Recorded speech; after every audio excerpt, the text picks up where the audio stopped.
All right, so in another video, I showed you that some trim was popping off right here, and I thought it was my fault, possibly because I removed this so I could try to get to a wire for the outside light.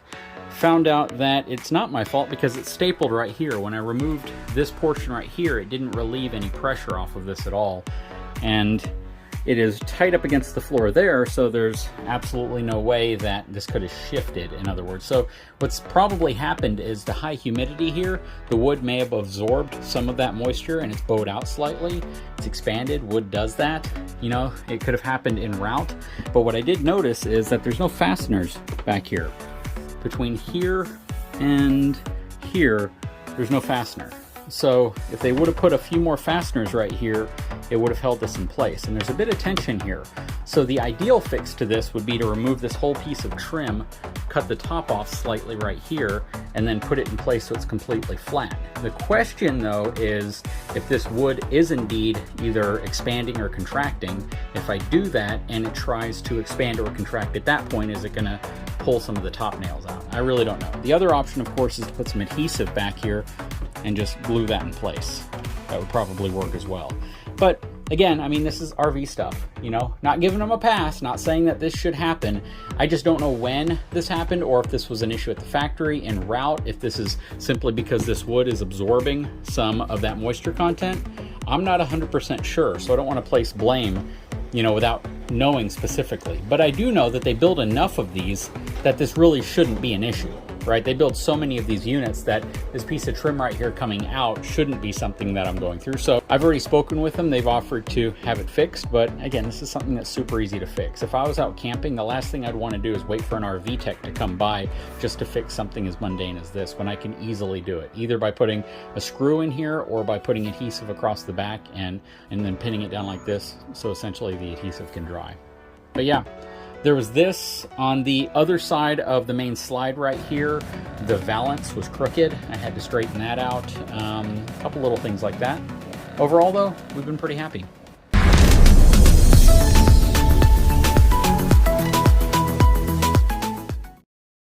So today we are out here trying to figure out these removable steps from LCI.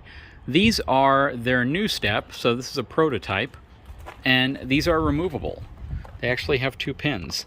These are not currently available on the market too. I believe they might be, but only to the RV manufacturers at this point who choose to go with it. So you got the little lever here, and then you'll see that this is called the Solid Step XF from LCI or Lippert. Now, they are wider than your normal step in terms of the platform because this section right here on each side is a little bit thinner. And because of that, it gives you a much, much wider step, which is really cool. I like that. Do they feel as stable as some of their older ones that were kind of boxed out all the way around? Not quite.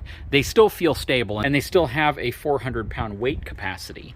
But in today's video, I want to see exactly how easy or difficult they would be to remove, because you all know that the reason why I have it out here in this spot and not my covered spot with power is because I'm doing a lot of stuff to the RV and I like to get in and out of it. Could I actually remove these steps if I had it parked next to a bunch of other RVs? So we're going to try to figure that out.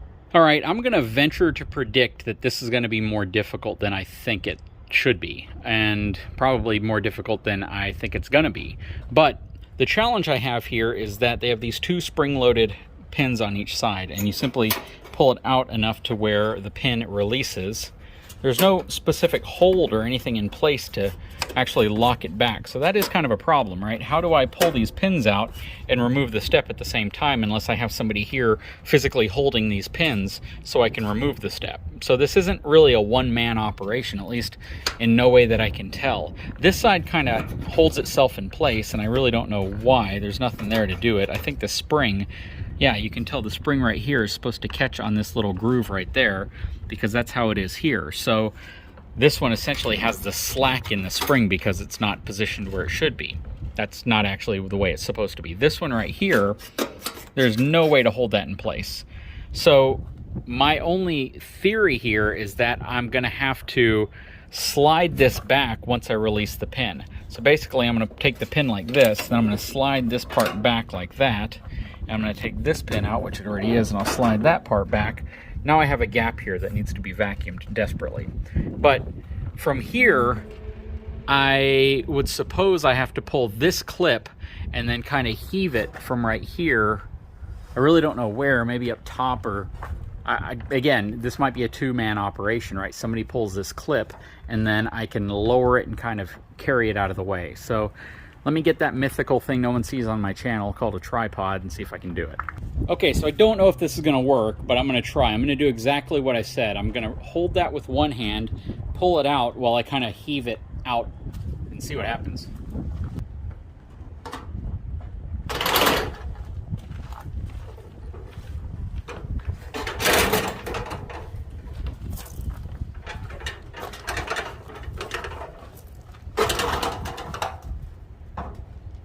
Okay, so that worked. Do I think your average RVer would want to do that? No, not at all. It's pretty heavy. If I had to guess, I'm gonna say it's probably about 80 pounds. It's definitely not light. It might be a little less than that, but it is definitely pretty heavy, and I don't think that would be convenient, considering I now, if I'm in an RV facility and I'm packed up against another one, I now have to lean this flat on its side, flip it over, and try to reconnect it, which means I'm lifting it up a couple times. Now, it's very windy outside, so pardon the wind noise. Or I'm gonna have to walk it to the front, flip it around, and carry it back. I kind of had this theory that I could kind of bear hug it out of there, but because of the way the latches are down here and the fact that you need to open this up, it's not really possible. So yeah, that's not very convenient. I mean, I like the concept. I like the fact that it is removable. I just don't like what you have to go through to physically remove it. And I don't think that really addresses the main concern a lot of RVers have of trying to access their RV whenever it's in a tight storage facility. I'm going to try to heave this thing back into place and see what it takes to reinstall it.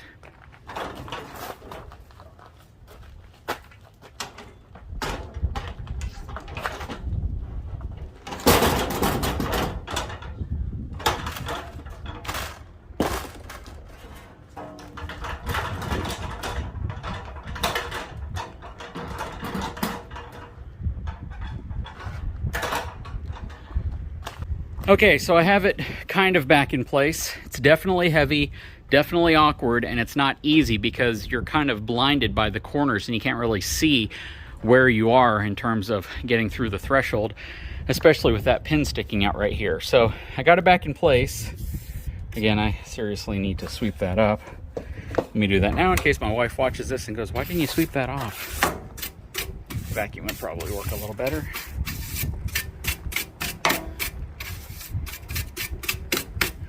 Amazon. Okay, so it's kind of lined up, right? So let me kind of slide this without damaging the floor, hopefully. Okay, so that side's very close. You can see what's happening right there. Actually, that is going to be there regardless because of this just kind of protruding down slightly. Okay. That one's pinned. And that one's pinned. So I got it pinned back in place. That's pretty much it. So the process of latching it back in place isn't really that difficult if you've muscled it up and in there. The challenge ultimately is getting it out and really flipping it around and putting it back in place, because it is very, very heavy. Far heavier than I thought it would be. Again, I like the concept, but I really think that LCI could improve this. What I would like to see is some type of a telescoping system. You see those ladders that telescope up? I know there's the Glow Step Revolution that I installed on my previous fifth wheel that's more of an accordion type thing. My only downfall against that is the fact that it's a ton of moving parts. I mean, there are so many moving parts in that, and if any one of them fails, it could lead to a major potential issue. However, I think there's a better way to do this. Now, that being said, they are going in the right direction, right? They're coming up with better ways of improving the product that they have to hopefully be more versatile and give you some flexibility, which it does. It's just not simple or easy flexibility, which I think most RVers look for. That's the reason why you're RVing. You want to enjoy it and you want to have fun. And any way you can make something like this a little bit easier to access, a little bit more convenient, especially when you're leaving on a trip or getting prepped and you need to get inside, or when you're coming back and you need to get stuff out of it, I think is super important. So Interesting issue to have. I don't think they've solved the problem. Again, it's windy, but I don't think they've solved the problem. They've improved it, they just haven't solved it. Anyways, guys, I sure hope you enjoyed this video. If you haven't had a chance, please take a moment, subscribe to my channel, give me a thumbs up, and we'll talk to you again very soon.